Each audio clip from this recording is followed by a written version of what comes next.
US dollar is the kingpin in the global economy, and its continuing devaluation is destined to impact the rest of the world. If that devaluation is sudden, I suspect many people will be blindsided and panic.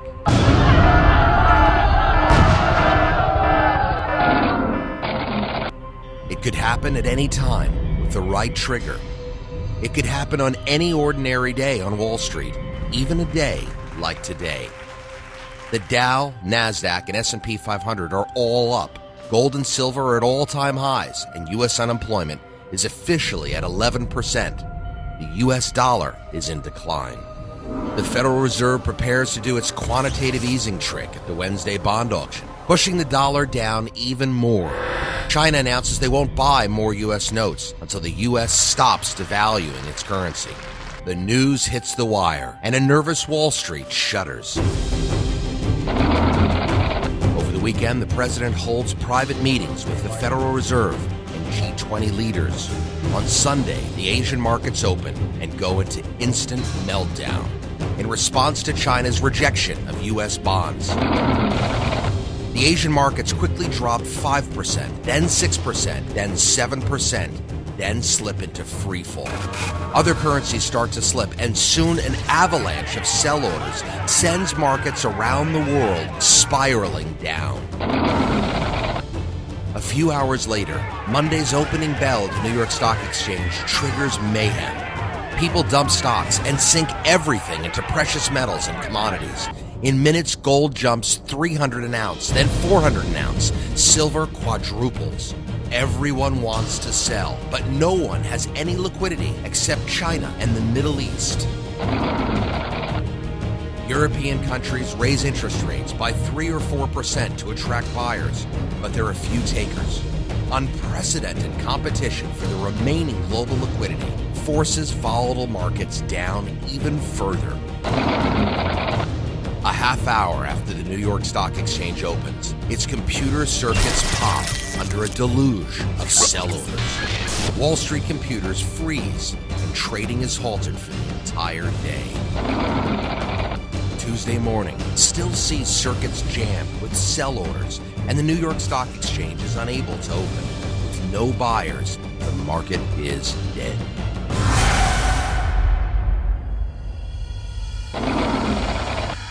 The Federal Reserve announces a hike in U.S. interest rates to attract bond buyers and generate liquidity. Global markets don't like the hike, but stabilize somewhat, although they are still down 6 to 7% from Friday's close. Just 2 hours after the Fed's rate hike, buyers return, and the NYSE is able to open. Throughout the week, global markets take a beating before they find new support levels. But in spite of the U.S. interest rate hike, global confidence in the U.S. dollar continues to erode. Gold and silver continue to rise. Palladium hits a high. Global currencies keep falling. By the close of Friday, traders around the world are walking on eggshells and having a hard time sleeping.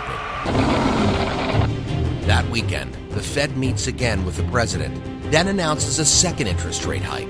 Currency markets instantly respond. Banks in Western Europe hike interest rates in sync with the United States. On Sunday, China has first crack at the higher yield U.S. bonds, but buyers are still scarce. By now, the public is definitely aware that something is wrong. Desperate people begin to panic, and there are a lot of desperate people. On Monday, the opening bell at the NYSE triggers a glimpse of hell.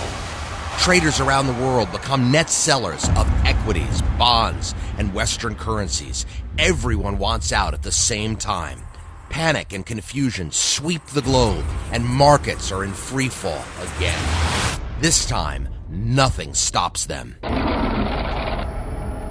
Within minutes, electronic trading systems around the world short-circuit under the load of sell orders. The NYSE shudders to a halt in what will become known as the Great Wall Street Freeze. As billions of dollars in wealth vaporize, the shock ripples throughout the international financial world.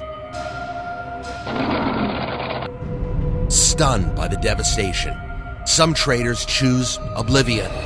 Others obsess about how to recoup their losses if and when the market reopens. Others join the rash of suicides.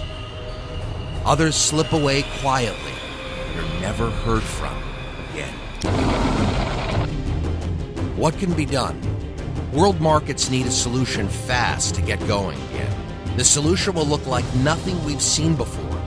In an emergency meeting, the International Monetary Fund and G20 leaders conclude that the quickest way to jumpstart the paralyzed markets is to restructure all westernized debt in one fell swoop, set new international lending policies, and issue a global common currency. A spokeswoman for the IMF G20 coalition announces that all the global governments are aligned on a solution and have everything under control. There is no need to panic. Of course, panic sweeps the globe, and we see a massive social breakdown. Over the next 24 hours, most nations activate their police and militia to quell scared and angry rioters.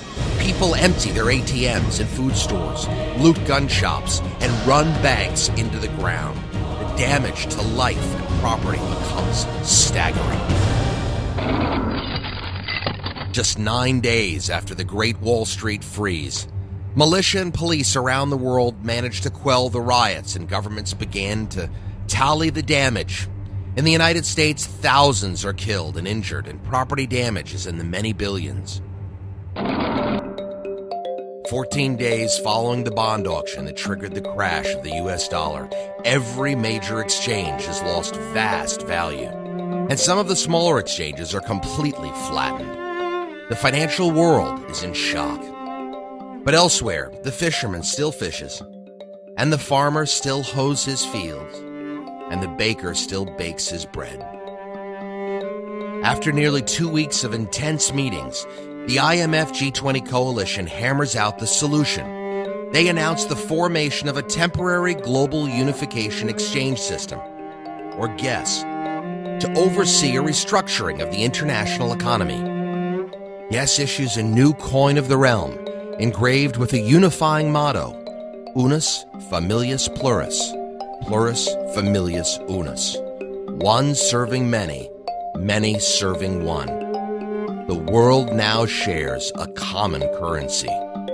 Next, GES mandates that all nations immediately cease printing their money and prepare for a global currency exchange and debt reset.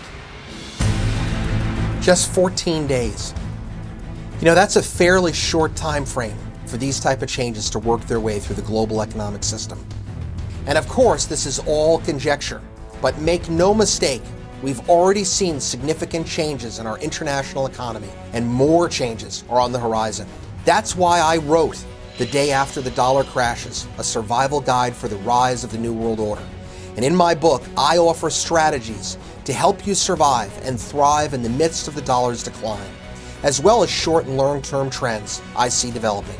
It's possible to profit from the coming changes, but you need a good plan, and you need to be prepared for the unexpected. You need to be in the right place at the right time. So go to Amazon.com or your local bookstore and buy my book. You'll need it in the days and the years ahead.